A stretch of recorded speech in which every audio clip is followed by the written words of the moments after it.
Hello there and welcome to episode 67 of Right Where You're Sitting Now. I am Ken Eakins, one of your hosts. Joining me in the other host seat once again is Mr. Marck Satyr. How are you doing, sir? Excellent, thank you very much. Excellent, excellent. I hear you went on a brief vacation recently. I certainly did. I certainly did. I mean, that is far too mysterious for me to possibly mention. Involved ancient stones, rituals, naked rituals in the elements. Not on the Isle of Wight, it didn't. there's some, there's about 10% of that account is accurate. He burnt a wicker effigy, and oh god, it was. I did go to Brading, where, according to the Roman chroniclers, the Wicker Man sacrifice was actually performed. Oh, there you go. It's that time of the show where I have to say, do not forget to add us on Instagram. We're basically sitting now, one word, on everything, including Instagram and YouTube, etc. Facebook, you can find us full name, Right Where You're Sitting Now. Do come and join us. Anyway, who are we talking about today, and who are we talking to? The individual, I suppose, is actually the work and life of Manly Peter Hall, who's is a name known to many people, had a huge influence through his Secret Teachings of All Ages book, and the illustrations in that, which have got a sort of life of their own, it seems to me. And so yes, the lady who's going to, it was a living link to that, is written this book that you've got there, Ken? Yes, the book is called Making the Ordinary Extraordinary, My 7 Years in Occult Los Angeles with Manly Palmer Hall, and it's by the lovely Tamra Lucid. And Tamra wasn't that keen on doing a brief biography, so I shall read her biography for you. It says, Tamra Lucid is a founding member of the experimental rock band Lucid Nation. She was a writer and editor for Newtopia Magazine and the principal interviewer for the original Reality Sandwich, which is a really good website. She has produced documentary films including Exile Nation, The Plastic People, End of the Line, The Women of Standing Rock, and the award-winning Viva Cuba Libre, Rap is War. She lives in LA with her husband Ronnie Pontiac, and we talk about him as well a lot in this interview. Anyway, let's roll over to the interview now with Tamra, and we'll see you at the other side.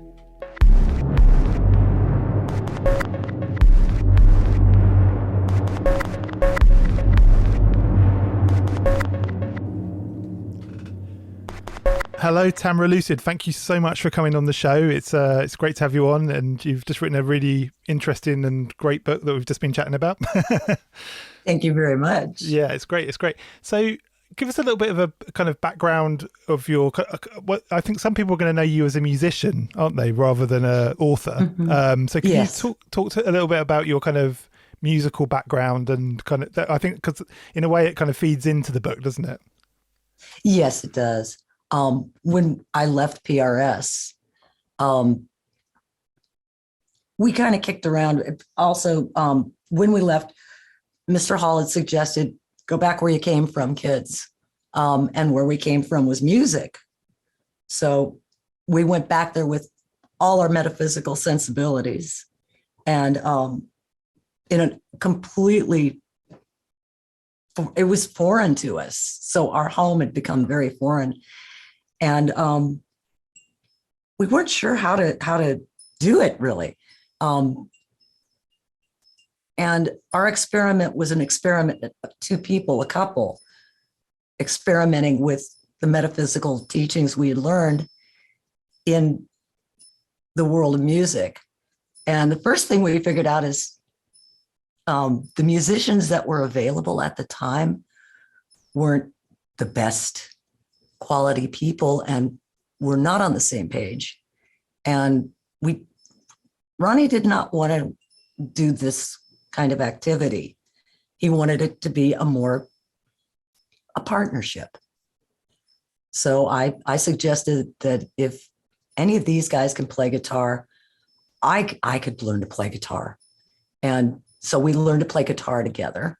And of course, I never intended to sing because I was still desperately shy.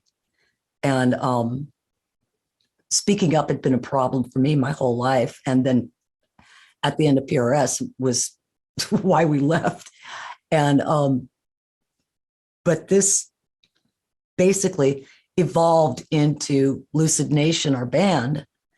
And I ended up being the primary singer in the band.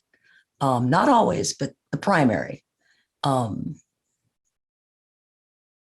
it ended up being a career that lasted about 20 years and made many albums, many CDs, and played many shows and had many extraordinary experiences in that field.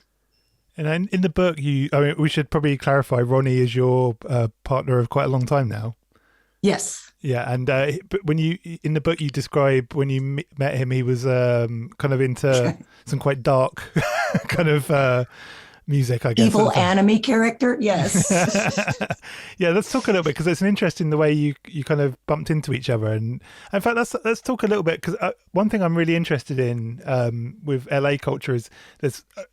I've been there a few times recently, and I'm always told when I go there, oh, LA is completely different to what it used to be like. It's totally different. Yeah. So could you describe, because especially when, growing up, LA always looked like this super dangerous place and, but also kind of a really vibrant artistic place. So I don't know if that's accurate. I don't know, but could you maybe talk to kind of around the period where you met Ronnie, kind of what was going on in LA and kind of, kind of set the scene, as it were?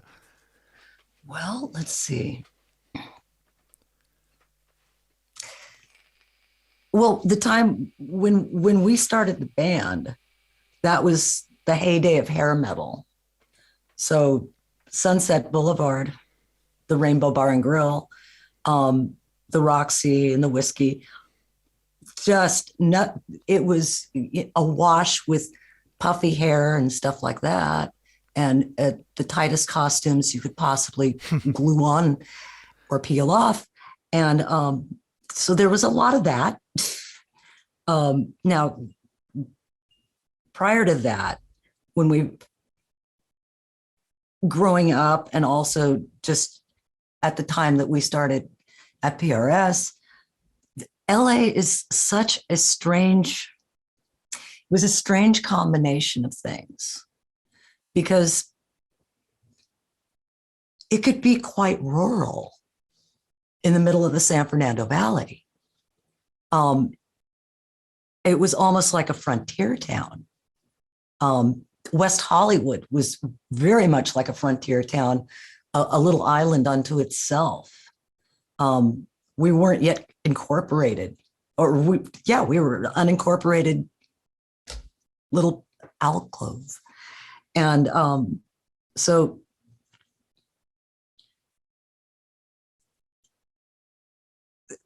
the possibility that was always there from the beginning when the movie business started of reinventing yourself, of being someone from somewhere else and creating an image, a new person, becoming a new person was very available to anyone. Axl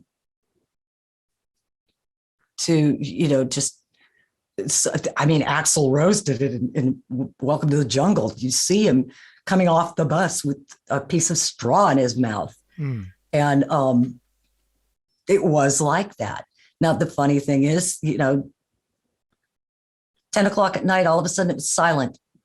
It's like all this excitement going on. And then all of a sudden, I guess everyone went home to watch the news. I don't know. But it would be like that. You could still, in the beginning, like I said, in the beginning, when we were at PRS, you could still find places in the valleys, for instance, where people had their chickens and goats and things like that in their backyard. And that was okay. And it was right next to, people who went over the hill. That's what they called it. You go on Laurel Canyon and you go over the hill and you go into Hollywood. And because Hollywood was where the nightlife was. And it had been, for decades. That was Hollywood. All the stars go there and they only come out at night. And otherwise they're shopping and getting all their beauty supplies and clothes. So I think the most unique thing, the two most unique things was there was still the ability to reinvent oneself, be a completely different human being than you started with. And of course, this strange combination of super glam, cutting edge, and rural.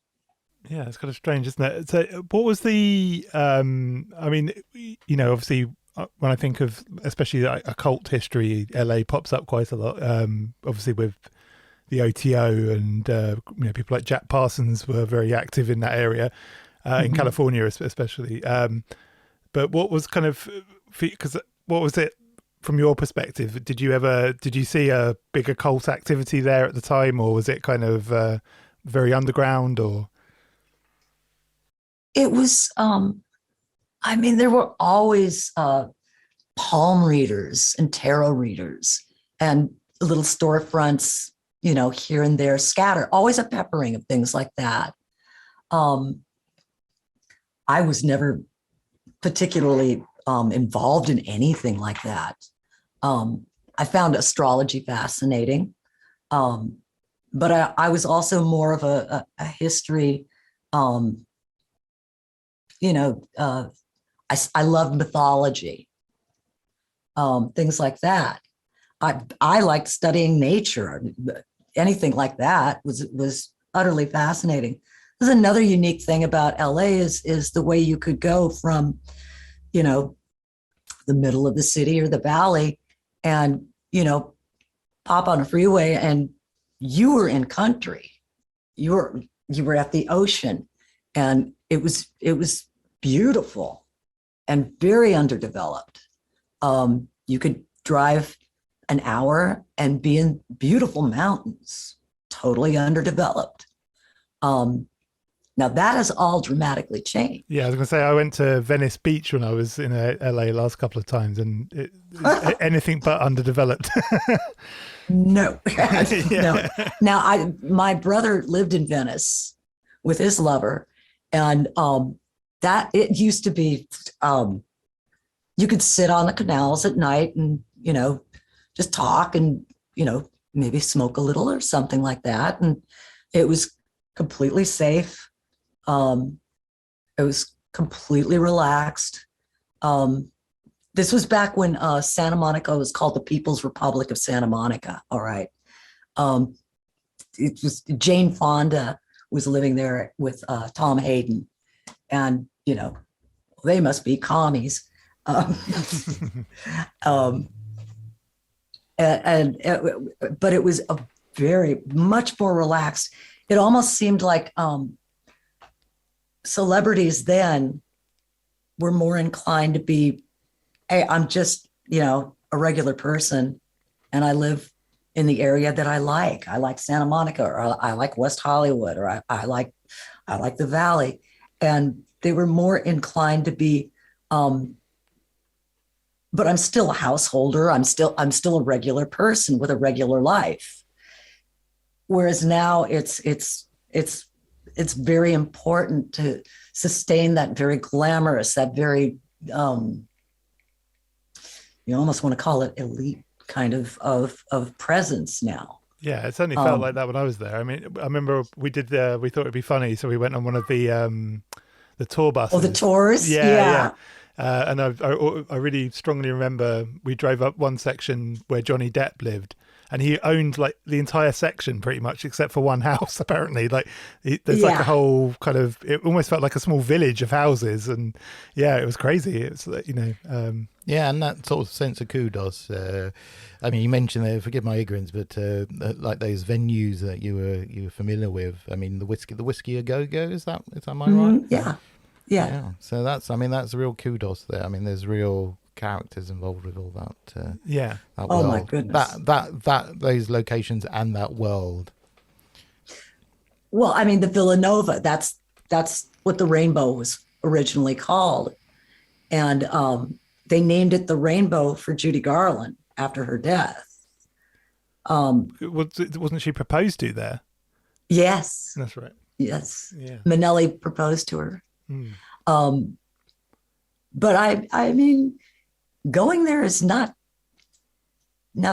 I'm not a club person per se. So, but hey, I just remember I remember thinking I really loved LA actually. I mean, I really like it there. I think it helps that I know people there, especially because I got taken to got taken to the better places and all that kind of stuff. But I remember being really disappointed by Sunset Boulevard. I remember thinking, oh God, really? Yeah, that's it. Yeah, you know, it's very tiny, huh? It's tiny, and it's like it always seems to gleam in the movies, doesn't it? When you actually go there, it's quite run down, and that's the beauty of cinematography with a nice filter on it. Yeah. Yeah, you definitely have to gild the lily a bit, because that lily's faded.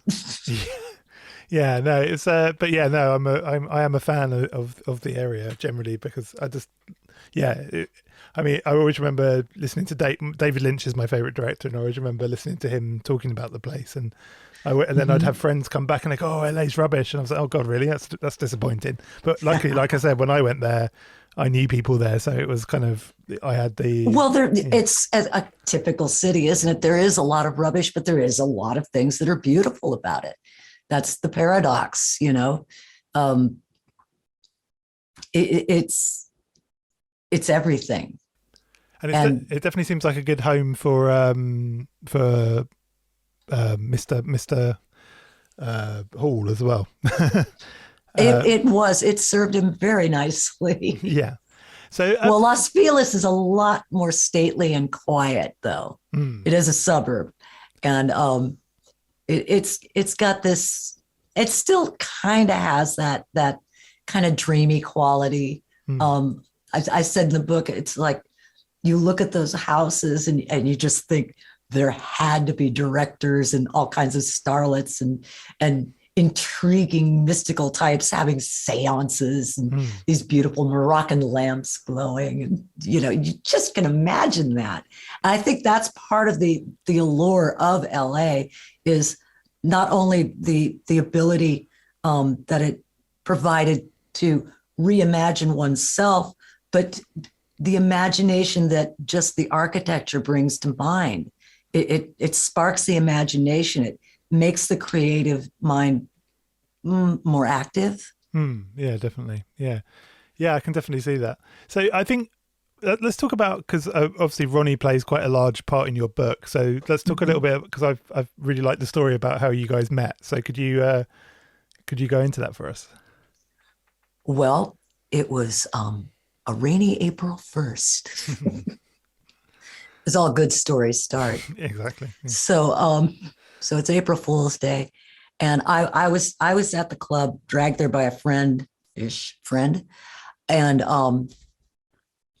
she had gotten us into a situation that was she liked the situation. I, however, did not, and it looked very dangerous to me, and I couldn't get out of the situation. I was really not unreasonably scared.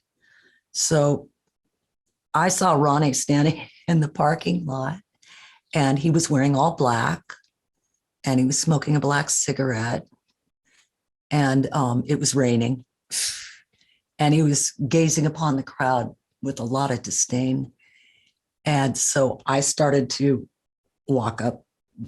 Mario, the proprietor of the Rainbow, saw me looking at Ronnie, and he was like, hey, you stay away from that guy. It's bad news. And I didn't understand that.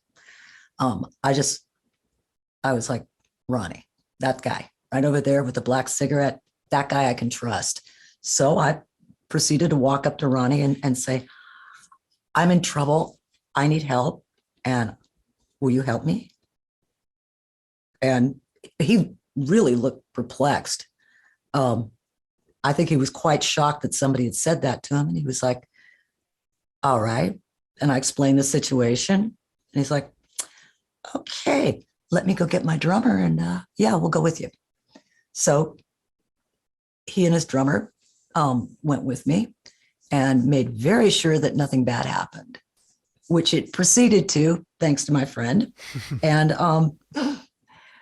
once that happened, within about 2 weeks, I had moved into his apartment, a little single apartment, right off Sunset Strip, yes.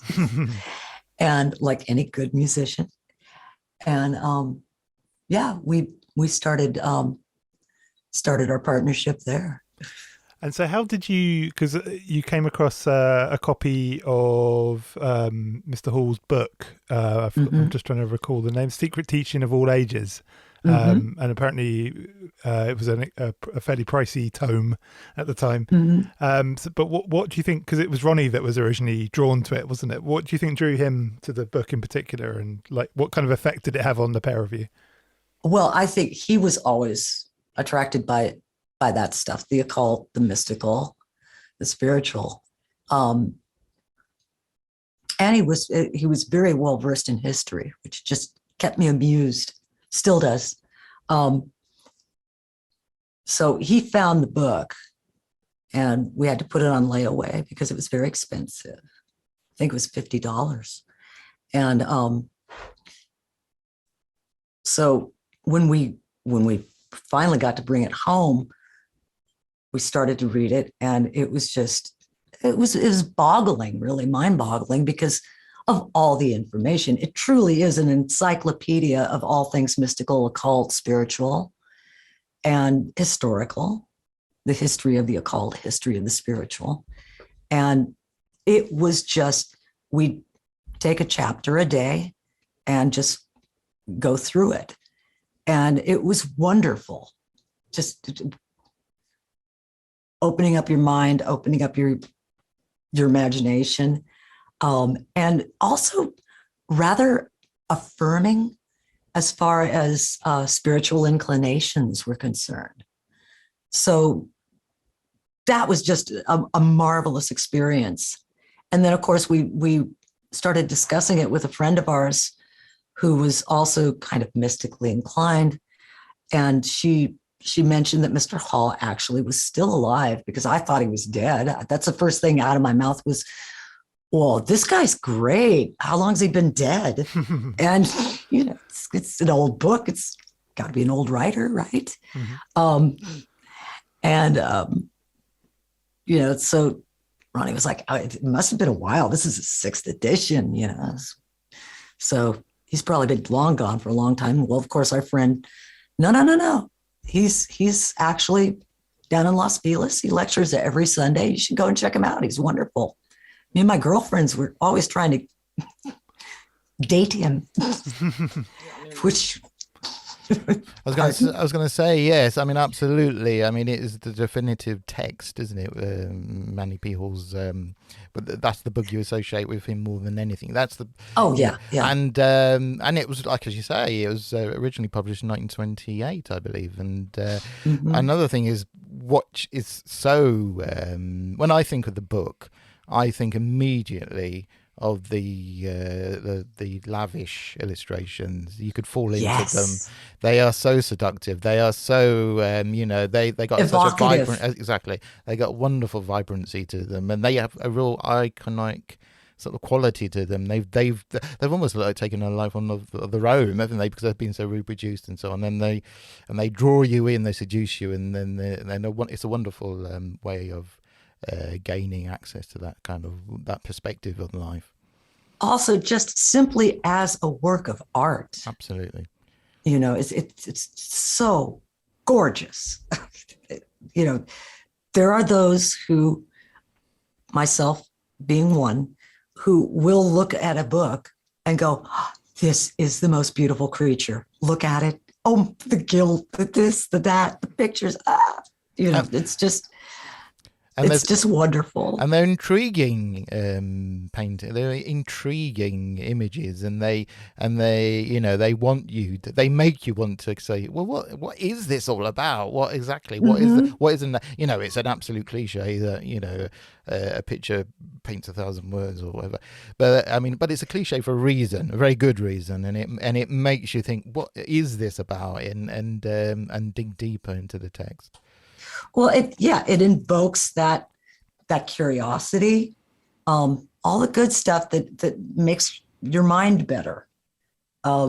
It's healthy for you to contemplate and consider and analyze using all those faculties just with a picture, with an image. And that is why it's, a picture is worth 1,000 words. It does do that. It does create these. It can create a profound interpretation that could possibly change your life if done right. And it would be unthinkable that if you think about the secret teachings of all ages, it'd be unthinkable trying to publish that without those paintings and without those those specific paintings. It would that would be totally impossible. Have you ever seen any other? I think the artist who did them was somebody called John Augustus Knapp, and I'm not familiar with his work at all apart from that. In a way he must be one of the most famous paintings in his field, because they are, like I say, you open up many books on the cults or esoteric or hermetic subjects, and they're reproduced all over the place, aren't they? You found them, so I'm nodding in agreement. I'm sorry, this is audio. I'm nodding in agreement. No, absolutely fascinating.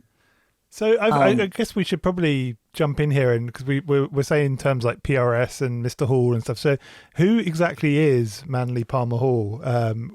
Could you give us like a kind of a breakdown of a history, I guess, of who he is? Because like I said to you earlier on before the interview, I throw my hands up that I'm fairly ignorant to his work. I've listened to a few of his lectures on YouTube and actually found them to be very interesting, but. He's one of those characters I've heard a lot about, but his name comes up a lot. He's definitely a character in that world, a very an important one, but one that I've that just hasn't come across my radar yet properly. So I'd be really interested and intrigued to get a kind of history of the man and from you. Well, he was he was raised by his grandmother and Canadian. He was a very voracious reader, and he found these subjects, cultism, to use a generalized term, the most fascinating, whether it was Madame Blavatsky or Saint Germain, all these characters, these concepts fascinated him, and his grandmother encouraged this. Now he was working as a clerk on Wall Street, and grandmother passed away. And when she did, I'm thinking he probably assessed his life and what he wanted to do with it at that point. 27 years old or so. No, he was younger than that, actually. So he decided, much like what I was referencing about LA, to come to Los Angeles and invent himself and start his, let's call it, career in philosophy. I would call him a natural born philosopher, and no easy task in the 20th century. Because of his charisma, he was incredibly good looking, incredibly intelligent. I believe this is a case of a photographic memory. And I saw many examples of that working for him, that he just, it was amazing. So he got to LA, he got patrons, and two of which were a couple of oil heiresses. that managed to bequeath to him a steady living throughout almost his entire life. They were just, I think they also, I mentioned in there, they entertained Raymond Chandler and tried to encourage him in his writing. So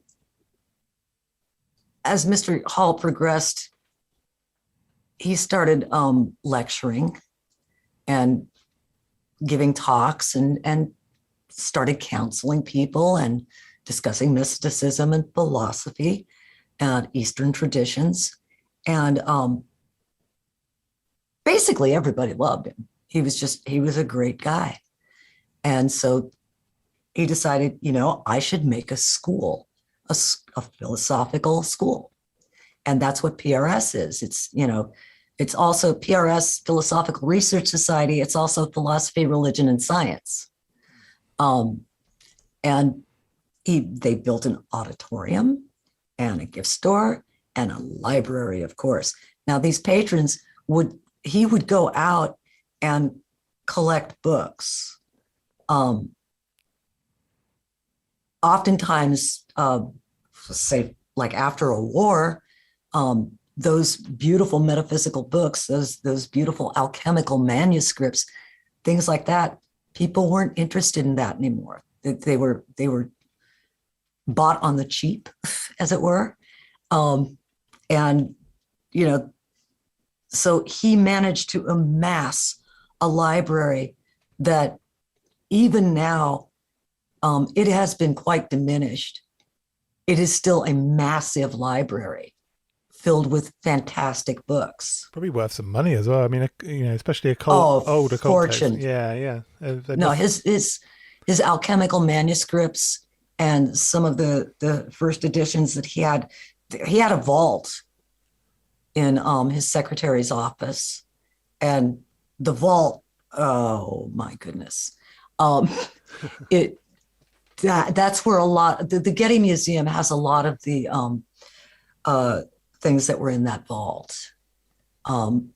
Marie had to sell a lot of things, his wife, Marie, and at the end of her life. And so, it's overwhelming. It was overwhelming. Most people who, I know I had this experience when I walked through the doors of that library the first time. You're godsmacked. You're just dumbstruck at this collection. And that's what he did. So he collected the books. He also collected art and had a beautiful collection of art. Yeah. So that's kind of how he started. Basically just reinventing himself in LA. He dabbled with Hollywood and things like that. He was longtime friends with Bela Lugosi, of all people. So yeah. I mean, stepping back a bit to the art, he clearly, I mean, I know I've emphasized this quite enough, but he clearly had an eye for art. He had that artistic eye. And it was a stroke of genius with the secret teachings of all ages to present it in that way. Bela Lugosi is also interesting. I don't know if I dreamed this. It was like a dream I had or something. But I'm sure that I've seen footage of Manly P. Hall hypnotizing Bela Lugosi in connection with some sort of film. Does that ring a bell? It does. I don't know. I'm going to have to look that up. that should be rich. It's not just me then. It's not just... No. It's not like some kind of dream I had and then...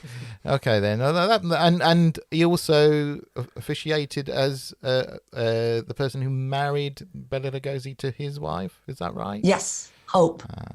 I think it was Bela Lugosi's sixth wife. All right. That's crazy. So just to mention, Bela Lugosi is famous for playing the first screen. Well, actually, it's not the very first screen Dracula. It's the first talking screen Dracula from the 30s. Just because, just to make that clarify that for some people, it's like yes.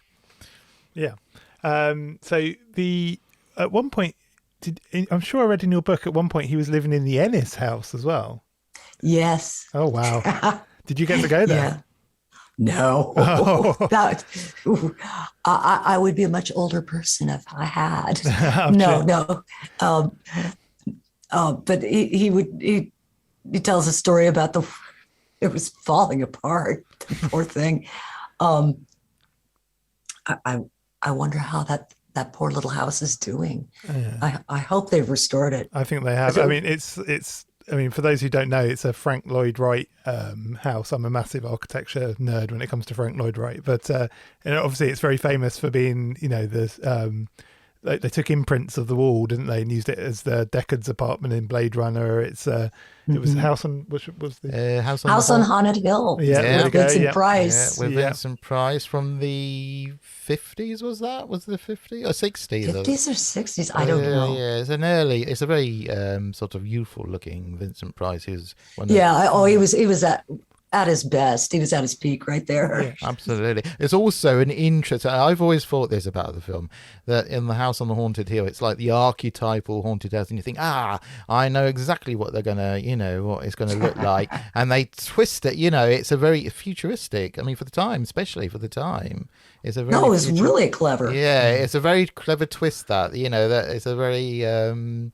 Artful, way of doing it, and made it very memorable, and it's part of the mythos of the building. It's part of it, isn't it now? Yes, and it's kind of I mean, I could imagine it being like a perfect place for kind of a spiritual leader to be based as well, in terms of it just looks cool.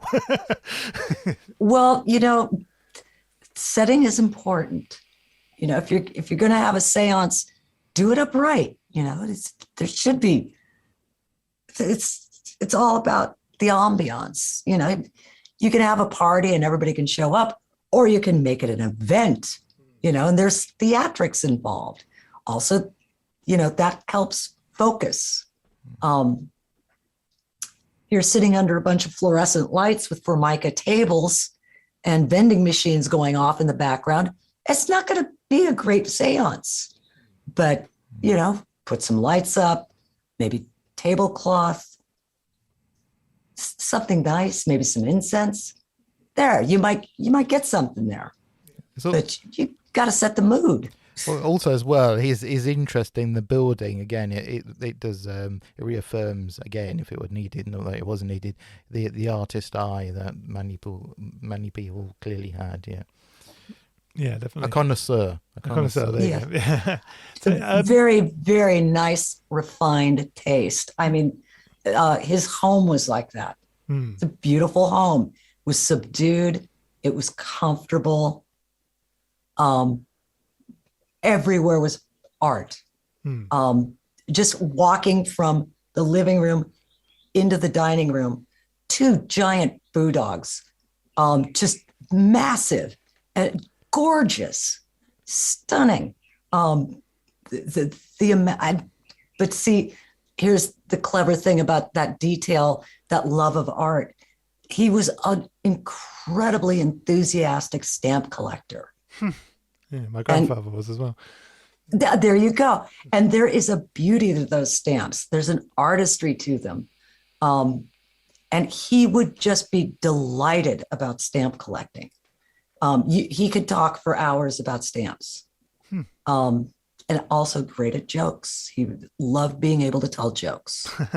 That's always good. So, there's, everybody wants to imagine that very theatrical presence that he was sporting in the early years. And it was absolutely the opposite. His presence was very down to earth, very gentle, very practical, sensible, healthy. Always going for what's the healthy way to approach this? What's the way that will make you feel better and think better and feel stable? That was the most important thing. It was not stoic really, but just this healthy approach to living is how it all ended up. Now, if we take him forward as a lecturer, if you'll notice in all these lectures, he will get specific about certain things of art and things like that, or even occult practices and stuff. But always an approach to living was his main theme, a healthy approach to living. How can we improve ourselves? Ergo, we improve our surroundings, we improve the city, we improve the world. The way that extends, once the person is balanced, how that can extend to society. Yeah, that's a good way of looking at it. We've mentioned the Philosophical Research Society, PRS, a few times, and I understand from your book that obviously the PRS that you experienced is probably quite different to the PRS that exists today. But could you talk a bit about the PRS in your sort of time that you were there? Because it seemed like quite a flourishing and kind of a decent community, at least, of people. Yeah, I describe it as a beehive. Yeah. It was just, well, of course, he was there. So every Sunday, there'd be 100, 200 people showing up to hear him lecture. Now, when these people got together to hear Mr. Hall, they also got together and started talking to each other. And it was amazing. Now, it had the, it's Sunday service, but Sundays were never like this in my world. This was just a giant combination of different spiritual approaches, people with theories that would, carry them through life as they experiment with these ideas. And most of them in very beautiful ways. Again, most people ended up being book collectors. They found that a particular philosophy just spoke to them.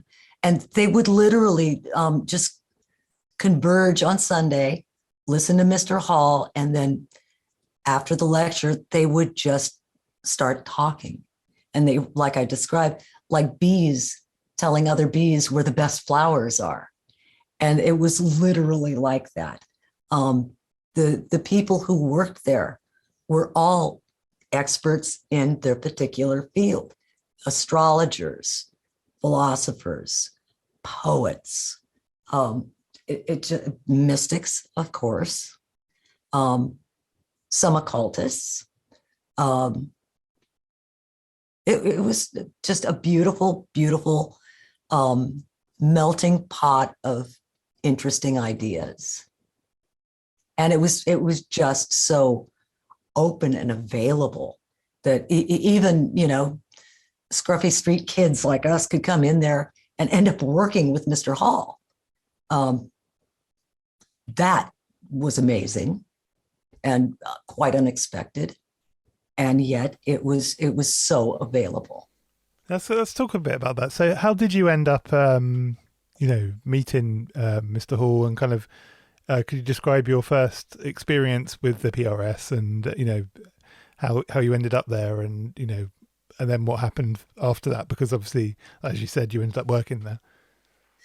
Well, Ronnie decided that he really wanted to volunteer. So I was like, all right, yeah, I wouldn't mind. Let's see what they have to offer and see if we can. He was very enthusiastic about working there. And so we went down there one day and went and saw Christine, I believe her name was. And she interviewed us.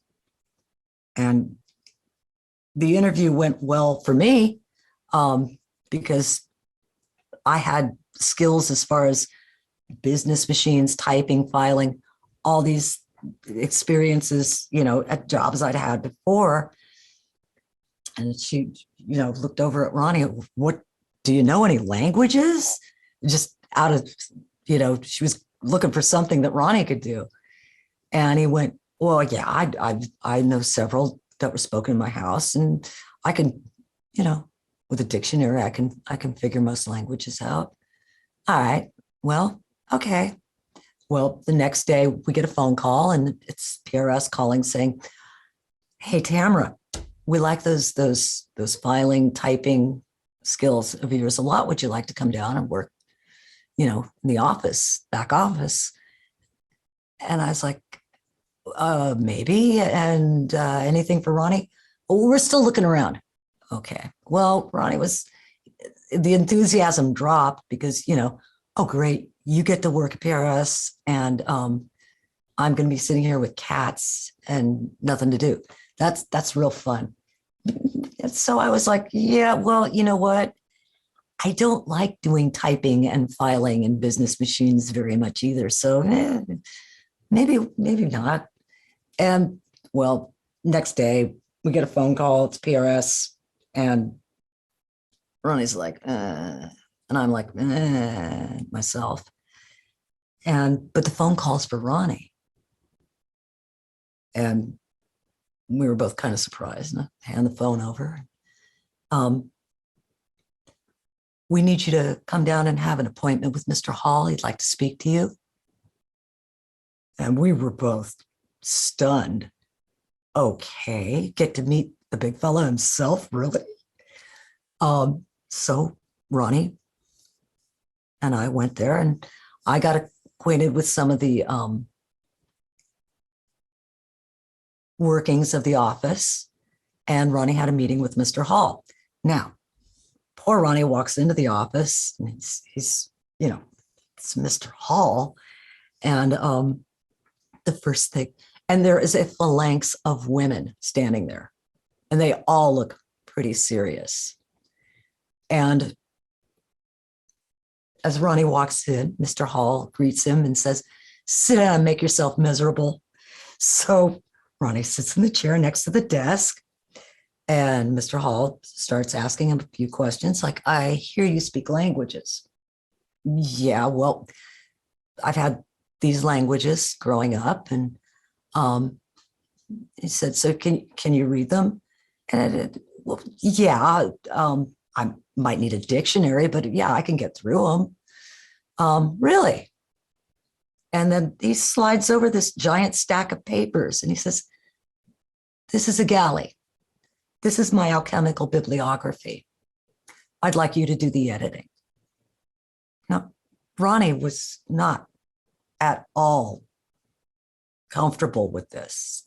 He felt woefully unqualified. And so he took the galley, and he started to walk out of the office.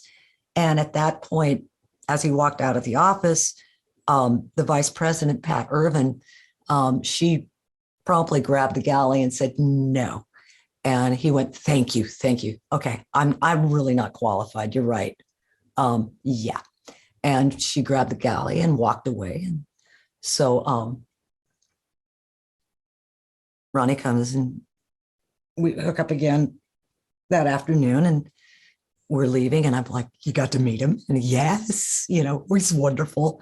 Oh, that's so cool. He gave me a job I couldn't do. Well, we get home, and it's sort of like, hey, he got to meet Mr. Hall. So that was great. And then there's a phone call, and it's Edith, Mr. Hall's secretary. And she says, Mr. Hall's office, 9 a.m. tomorrow. See you there. Bye.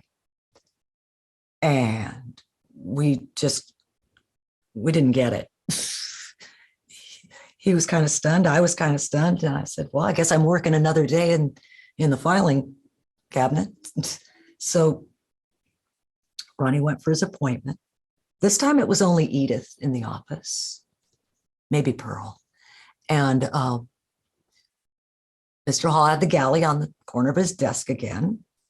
And when Ronnie sat down to make himself miserable, Mr. Hall slid the galley over and said, young man,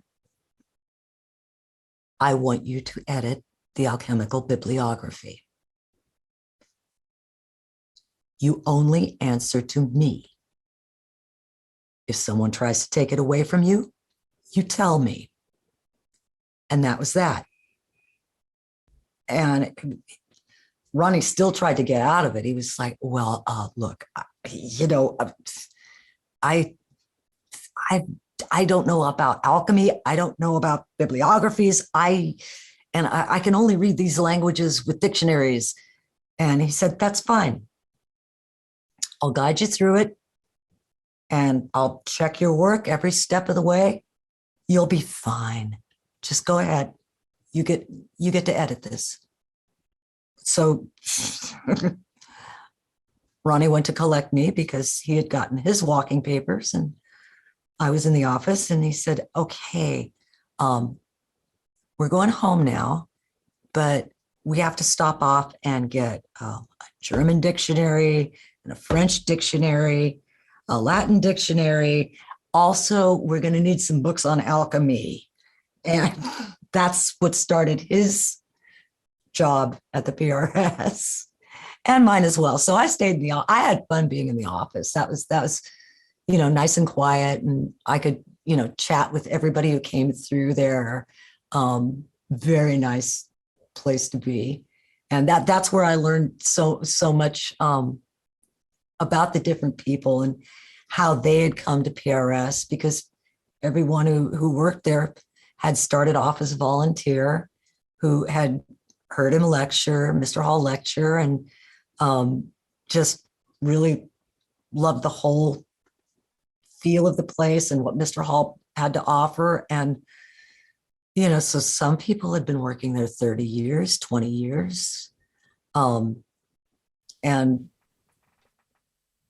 they were amazing people, really amazing people. And how? I was going to say, how did that particular project work out, and did it become something you felt did it work out basically, and did you feel like, well, yeah, I can do this? I've done this job now, how did it? Because that's like a changing experience, isn't it?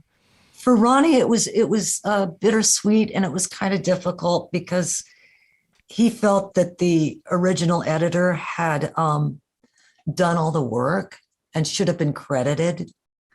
And he always felt a little squeamish about that, not too comfortable.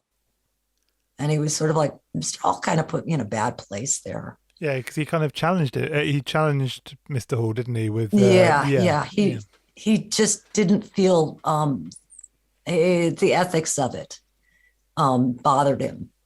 And, Mr. Hall was like, hey, that guy that did that work, he was a contracted worker. He was being difficult. I gave you the job. You get the credit whether you want it or not, and that's that. Remember, Mr. Hall's the boss.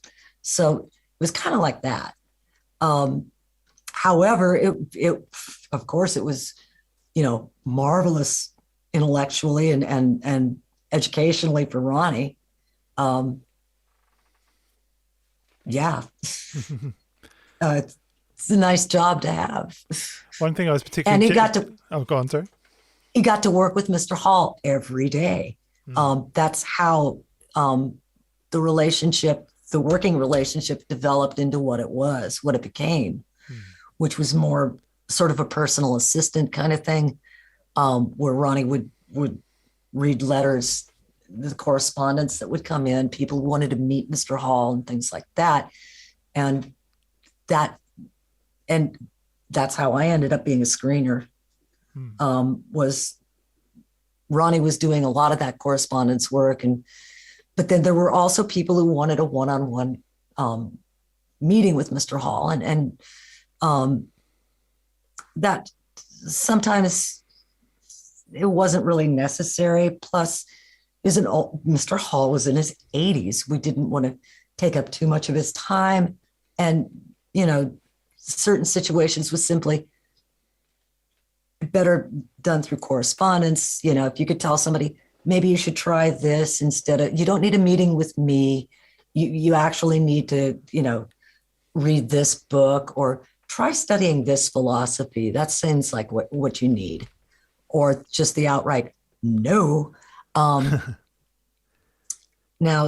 a lot of times what would happen is we'd be the buffer between the meeting. So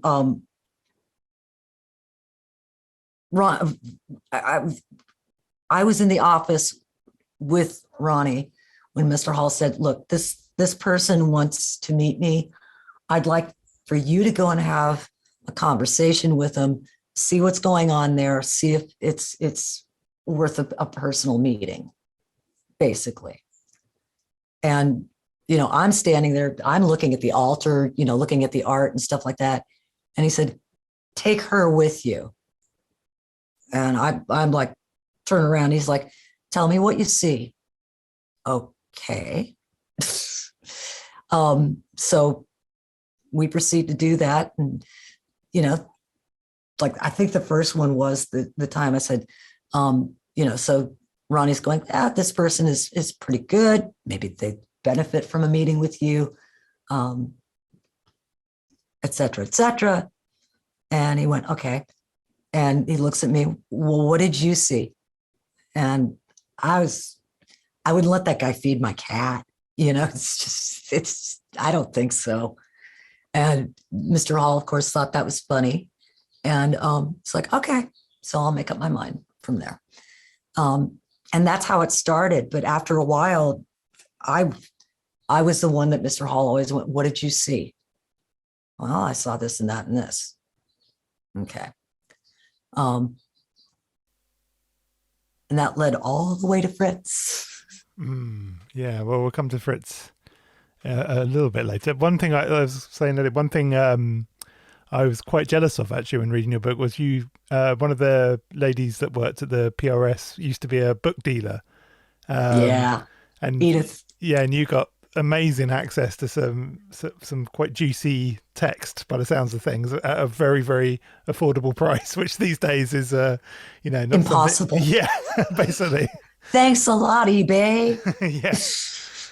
Yeah. So I mean, one of the things you seem to have sort of developed a bit of a interest in, or maybe even a slight obsession with, was fairies or fae. Yeah. You mentioned that in the book a lot. Could you talk to that a little bit? Like, it's something that Mark's particularly interested in, I know. And I'm trying to get Ken onto the fairy side of the fae train. He's trying to get me. Right, The fae train. You actually go so far as to say Ken is fae curious. Yeah. Exactly. Well, I don't know. I just I'd asked a lot of sources about that. Now, one source that I asked said, these are nature spirits. You could call that.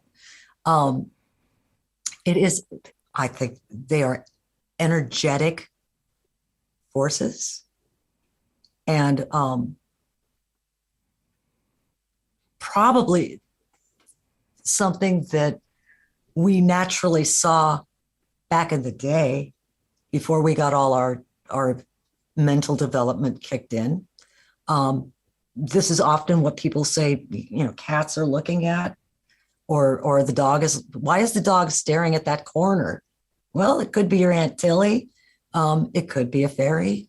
It could be a spirit of some kind, or just simply an energy. They have a sensitivity to things like that, and certain people do too. Everybody has experienced walking into that room and you get the creeps. There's an energetic force or a feeling that is in there. And you find out that family was killed in that room. Yeah, maybe that's the thing I'm feeling.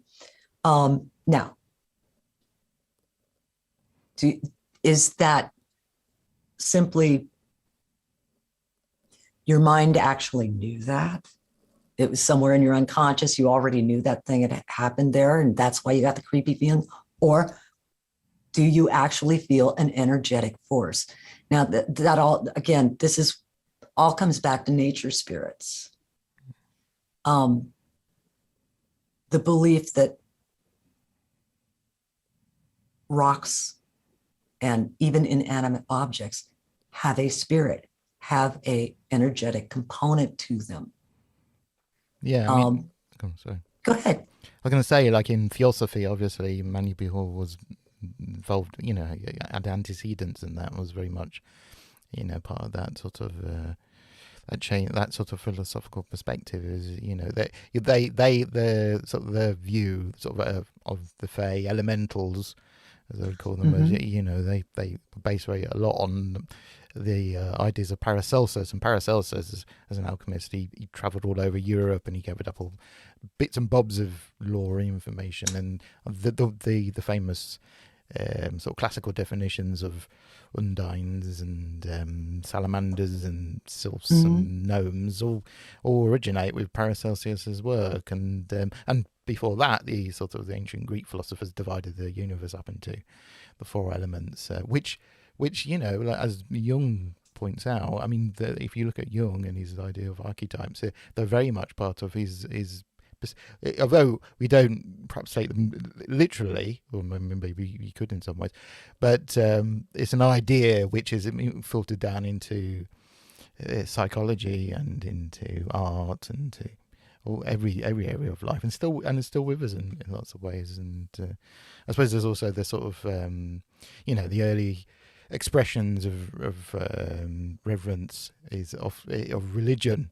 Religious reverence is of the genus loci, the spirits of the, you know, the pools and the fields and the woods and so on. You know, there's more to them than meets the eye. There's more to nature than how it just presents to the physical aspects. Jung is so wonderful for this. But I mean, there's the situation now. We're doing the hymns of Orpheus. We are doing the hymn to Athena. We are in the flats of West Hollywood. A great horned owl lights on a telephone pole directly across from our window. It's there for the whole hymn. And as we finish the hymn, this bird swoops up as if it's going to come through our window and flies off. Now, did we beckon the spirit of the owl, which is the spirit of Athene, and caused this event? Was simply the energy of those hymns that are so ancient enough to, again, call the energy of the owl? Who knows? But certainly, we did a hymn for Athena, and we got a great horned owl in the flats of West Hollywood on a weekday. However, yeah, exactly. It's a significant experience, and it's funny you mentioned Jung. I mean, Jung.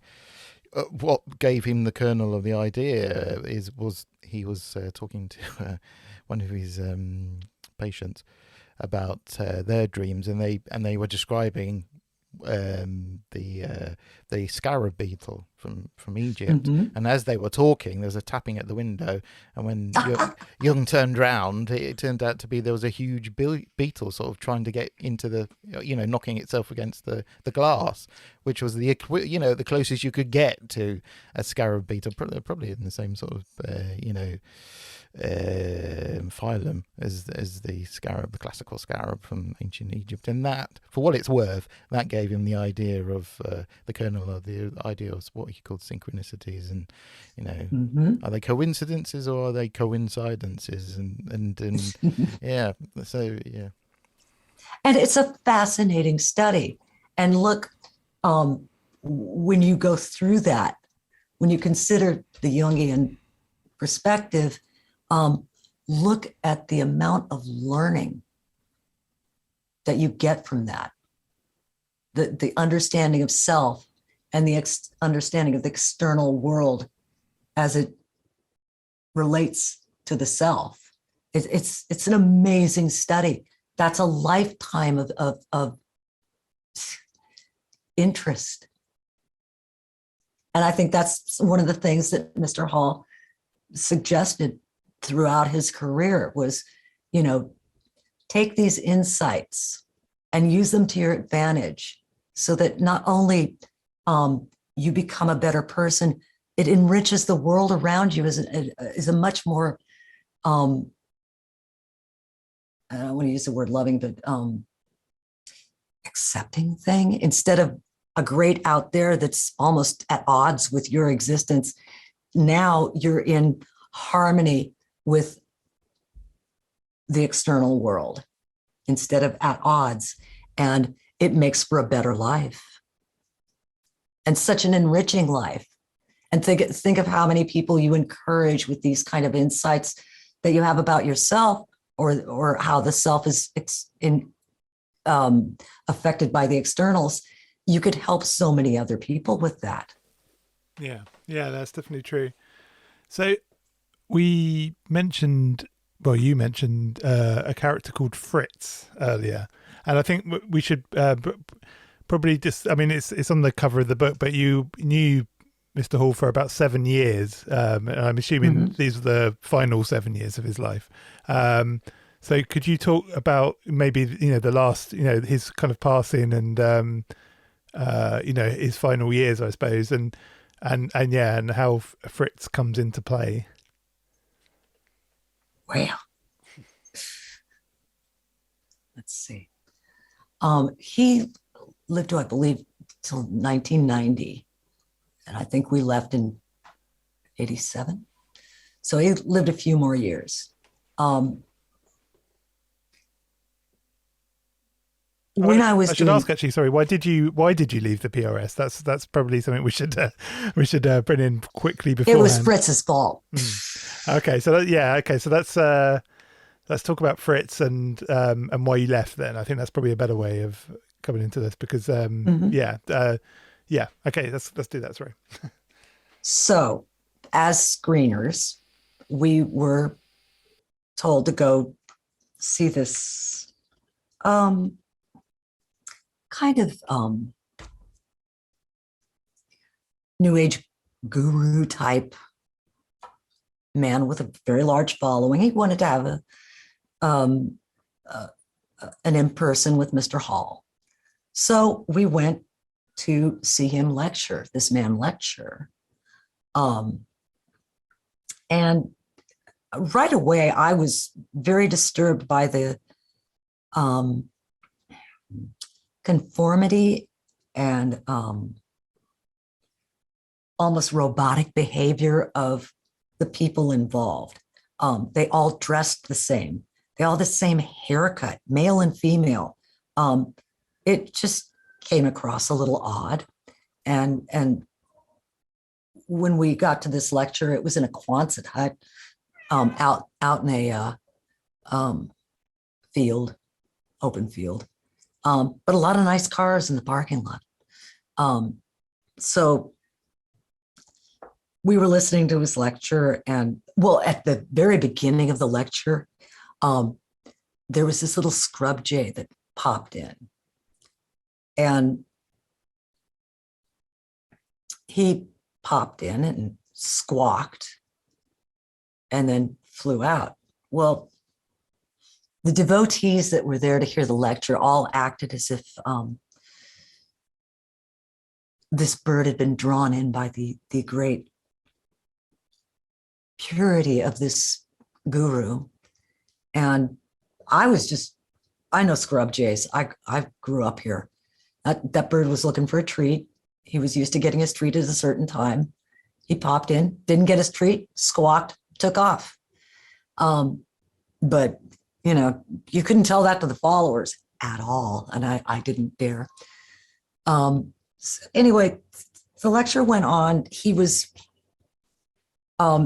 through an interpreter, and he was nagging everybody about their sex lives, like a mother of teenagers, really, literally.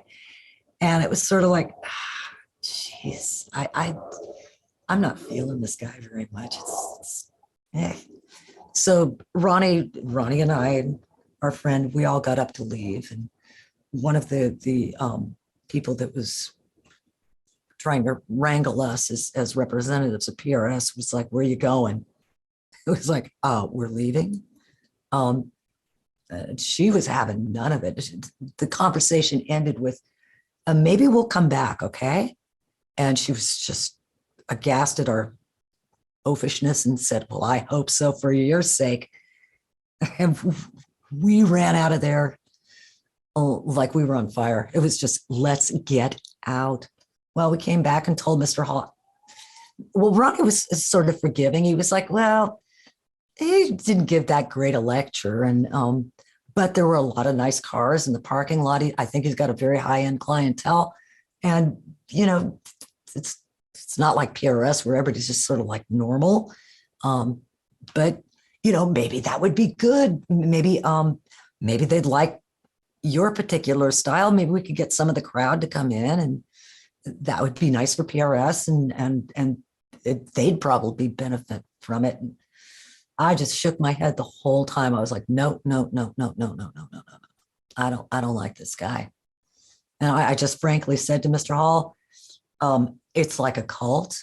Their conformity it makes your skin crawl.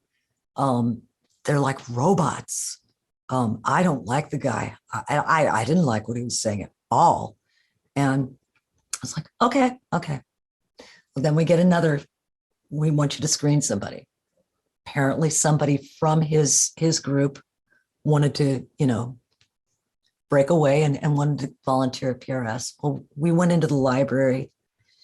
It was a stormy day. Here we go again. And there was this guy sitting at the table, and he was under a spotlight. Of course, he had, I think it was Transcendental Magic and one of Mr. Hall's books and his little notepad. And he was the perfect student. And I was just, this doesn't feel right at all. And I basically summarized it as a bit of a performance. So Ronnie and he had very pointed yet banal conversation. And at the end, Ronnie was like, okay, well, it was very nice to meet you, shook his hand. I held my hand out to shake his hand, and he looked at me like I was handing him something dead. And I guess he didn't like girls that much. And, you know, I felt like I shook the hand of a ring wraith, okay? And we walked out, and Ronnie and I were both just, this guy is he's not what he's saying he is, and there's definitely something wrong here. So again, we told Mr. Hall, this isn't good. And then we saw him a little while later in the library, and he's talking to Edith, Mr. Hall's secretary. And we're like, okay. And asked Edith what's up with that. And he's really good friends with Mr. Hall and Marie now. And, you know, he's a really nice dude. And okay. I think we had another meeting where I said, I wouldn't. Excuse me, it's very dry out here in LA. And he actually went away, and he started a birthing center in Hawaii. And we thought that was the end of it. Well, he showed up again. And this time I said, I want to talk to Mr. Hall. I think that was the first time I ever went, I need to talk to Mr. Hall. And well, when I went in there, I lost it. I really started arguing and demanding that Mr. Hall not have anything to do with this man. Now, I had never been like that. I'd always taken a very calm, balanced, I might have gotten a little wry here or there, or arch, but never, now look, damn it, I know what I'm talking about. But I did that day. I went through the 7 stages of death, and I cried. I said, we'll leave, whatever it takes, but don't have anything to do with this guy. And I finally blurted out, this guy is going to kill you. And that was it. Mr. Hall held up his hand in his typical fashion, which means stop. And I stopped. I was still crying, but I stopped talking. Edith was standing in the doorway looking at me like I had lost my mind. And Ronnie was just like beside himself. He didn't know what to do. And that was it. That was the last time I saw Mr. Hall. I couldn't verify why. I had no proof of Fritz being a bad guy. Actually, it wasn't the last time I saw Mr. Hall. We actually did a welfare check, as it were. We'd always been told we could go over there anytime we wanted to their house. Never did that. We thought that was, a bit much. But we did this one time, and Fritz was there. And he was blocking the door and saying, no, you can't see them. No. And Marie heard Ronnie's voice and said, that's Ronnie, let him in. I want to see him, Fritz. This guy looked like he'd just eaten a beetle, but he had to let us in.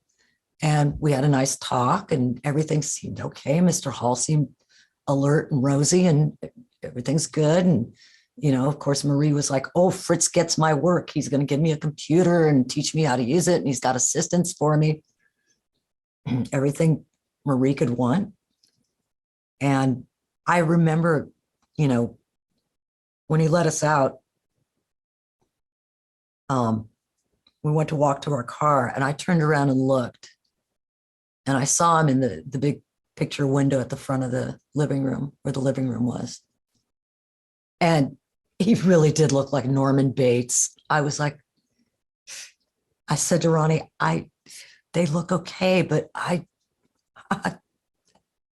that guy, he's a bad guy. So that's sort of the way the Fritz saga went with me. So basically, I wrecked the relationship because I didn't like this guy so much, and I really didn't want Mr. Hall to be around him. So we stopped going to PRS, and one day Ronnie came in with a newspaper, and he said, this is a few years later, Mr. Hall. And I went, is he dead? And he went, yeah. And I said, I was doing something else. And I said, was it Fritz? And he went, yeah. And so that was kind of that'll set you up back on your heels. So the story was basically Fritz did the typical senior abuse story, the thing that most people do with people who are famous and somewhat wealthy. And which is he came in as a caregiver. And of course, he started isolating him. I'm sure much in the tradition of Worm Tongue, started telling Mr. Hall that this person is working against you. This person is trying to have you committed, and this person is doing that. All the while getting Mr. Hall away from the office, in his house, no visitors. and then decided that going on a road trip at 88, 89 years old in ill health was a great idea. We'll put him in an RV and Marie can go to lectures. And once he got him separated from Marie, that was the night he died. And yeah. It's a little bit fishy, isn't it? And just a week after he had signed over all his worldly possessions to Fritz. And Fritz was a generous guy. He was going to let Marie live in a little room in her own home now that it was going to be his. So you tell me.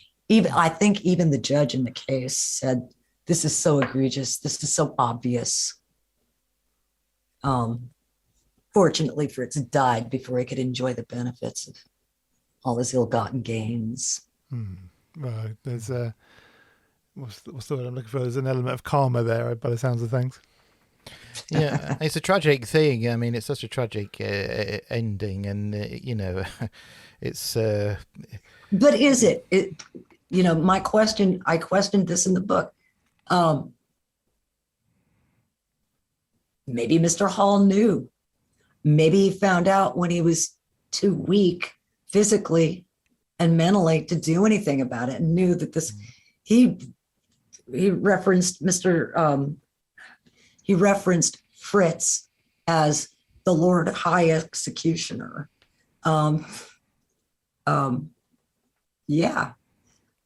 So maybe there was some sort of, I know this guy's going to do me in. Tanya was right. So.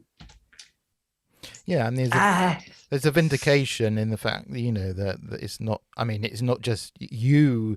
I mean, you had the sort of instinctive concerns, but also it's in the final. Later, it's not just you who's convinced of some shenanigans, to say the least, taking place here. That was shared. There was a general concern shared, and it's tragic in the sense that you got the grim satisfaction of saying "I told you so," but that's not a grim satisfaction anyone wants, is it? It's not. Nobody wants that. No, yeah, exactly. That's Cassandra. I told you. Yeah. And what you were saying earlier, that you consider that as the title of the book, of your account, of your narrative, Cassandra, who just to qualify, that is part of Cassandra's curse is that she's not she foretells misfortunes, but she's also not listened to. She's not taken seriously. That's because she didn't keep her deal with Apollo. The warning isn't heard. Yeah, it's a sad thing, but I mean, his legacy at least seems to be intact somewhat, in terms of. Absolutely. The work stands on its own. Yeah. And I think maybe the thing, a good way to maybe even, bring out this interview as well is perhaps you could sort of, if someone is a seeker, as it were, interested in the works, where would you send them in terms of books and contacts and this kind of thing? I think the best is, actually hearing his lectures. That's where it's the most direct. You get to hear his beautiful voice, because he had a beautiful voice. The combination of W.C. Fields and Lionel Barrymore, and FDR. And actually, yeah, I actually would say that will give you insight. Now, whatever your particular flavor is that you enjoy, if you want to study occultism, if you want to study mysticism, if you want to study Buddhism, or simple philosophy, he has written on all these subjects. If not books, pamphlets. So I would say find what appeals in whatever he discusses in a lecture and go from there. I think that's what so many people did. So many of those marvelous little honeybees that ended up going there for years. That's how they started. And I was very struck, actually, right at the beginning of your narrative when you were saying, your involvement with Manly P. Hall. It was a life-changing thing, and you could never really be the same person afterwards. And that's a huge, you're a living link to Manly P. Hall, and his work continues, and hopefully his work continues through your book as well, actually. And if that's not making the ordinary extraordinary, I don't know what is. Truly. And so, if people want to, actually, first of all, what's next? I mean, you've written this great book, and I'm assuming there's some more music in the work as well. Any more books as well? Oh yeah. Oh yeah. Quite surprise for me. People want to know what happened afterwards. Now I do a very quick. Okay, that's the music thing, but writing about music is definitely up on the drawing board. Ronnie has written a book that's going to come out, I believe, next year. American Metaphysical Religion, Esoteric and Mystical Traditions of the New World. And then we have the Hymns of Orpheus. We reworked the Hymns of Orpheus. A lot more research and really great studies that have been done recently. So that's a lot of fun. And numerous others, actually. We had a lot of writing that was done during the musical portion of our lives. And, but it was not, there was no outlet for that. And it didn't seem appropriate. And like I said, so many new studies, so much scholarly work has been done on all the different subjects that we're interested in, that it was just like, all of a sudden it was a buffet of just brilliance, and beautiful scholarly work that, well, it was just so much fun to dive into, and then to assess certain themes that we like to write about. And will Ronnie's book be coming out on Inner Traditions, or? Yes, it will. Oh, brilliant. We'll have to have Ronnie on the show when it comes out. Definitely. Excellent. Well, if people want to find you online, where's the best place to look? The usual suspects: Facebook, Instagram, Twitter.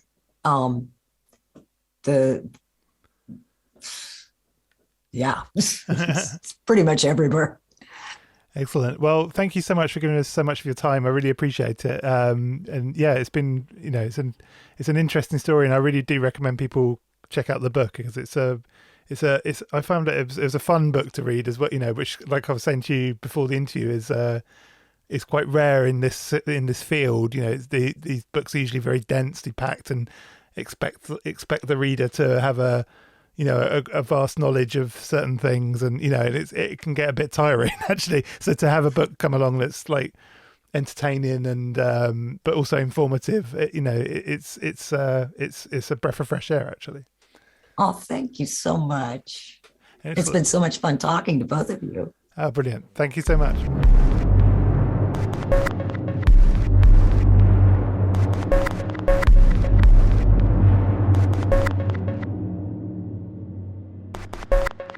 And we are back. That was a very rock and roll episode in many ways, wasn't it? We got a reference to Whiskey A Go Go. Yeah, there you go. Yeah, what more could you ask for? Isn't Whiskey A Go Go where River Phoenix died? I believe. Yes, that's right. Yeah, so I think Johnny Depp was mentioned in passing. Yeah, he was. And, yes, and he owns that, or did own that, and I do believe that those events took place there. Yeah. What an interesting story, though. I thought she was, she presented a really good story there, just like the book, actually. The book is very good. I'll remind the listeners of the title. It's Making the Ordinary Extraordinary, My 7 Years in Occult Los Angeles with Manly Palmer Hall.